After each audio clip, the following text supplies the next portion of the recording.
தமிழ் கலைஞர் அவர்கள் 3/6/2025 பிறந்த நாளைக்கு தமிழக மக்கள் கோலாகலமாக அவர்கள் கட்சிக்காரர்கள் கொண்டாடினார்கள்.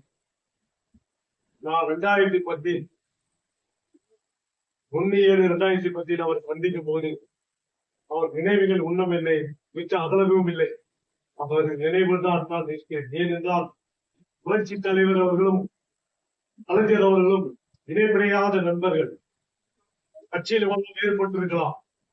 அவர் இணைப்பிரியாத நண்பர்கள் என்று நான் அவர்கள் கூட்டத்தில் சொல்லப்போன அம்ஜிக்கரையில் ஒரு பிரச்சாரம் செய்யும் போது நான் தலைவர் புரட்சி தலைவர் பிரச்சாரம் செய்து வந்து கொண்டிருக்கும் போது கலைஞர் அவர்கள் திறந்த வேலையில் பிரச்சாரம் செய்து வந்து கொண்டிருந்தார்.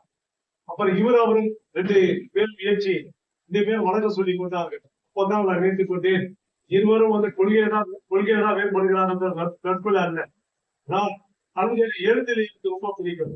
எப்படி என்றால் புரட்சி தலைவர் அவர்கள் எப்படி நடிகரா சில பேர் கூறுகிறார்களோ அதே மாதிரி புரட்சி தலைவர் தமிழராக இருந்தாலும் எழுத்திலே அவர் ரசிகராக இருந்தேன்.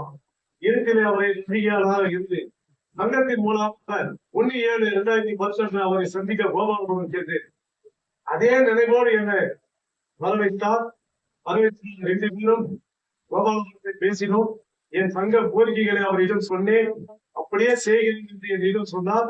அவர் சொன்னது போல் அண்ணாவின் 100ஆண்டு விழா அன்று 392 ஜீவபடி தூய்மை தொழிலாளர்களுக்கு 3 ஆண்டு காலம் தொடர்ந்து பணி செய்தால் அவன் அரசாங்க ஊழியர் ஆவான் என்று அண்ணா 100ஆண்டு விழாவிலே அவர் அறிக்கையை முன்வைத்தார்.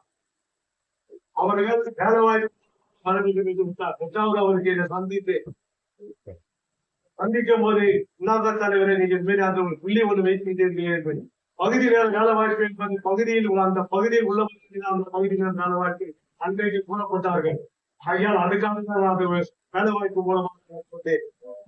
அவர்கள் எந்த வேலையில் இருந்தாலும் அவர்கள் எந்த வேலையாக இருந்தாலும் ஒருவன் 3 ஆண்டு காலம் தொடர்ந்து பணி செய்தான் அவன் நிரந்தரமான ஊழியர் ஆவான் என்று கலைஞர் அண்ணா 100ஆண்டில் இதை அறிக்கையாக தாக்கல் செய்து ஜியோவாக வெளியிட்டார்.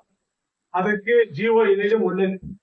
அதே போல் தலைவர் இன்னும் வருங்காலத்தில் திமுக மாடல் ஆட்சி திமுக கட்சியை சேர்ந்த அரவிந்தன் அவர் தந்தையை பிறந்த நாளை கோலாகலமாக கொண்டாட வேண்டும் என்று சொல்லி இந்த யூடியூப் சேனல் மூலமாக இதை தெரிவித்து என் வாய்ப்பு கொடுத்துக்கு வாய்ப்பு தெரிவித்து நன்றி தெரிவிக்கிறது.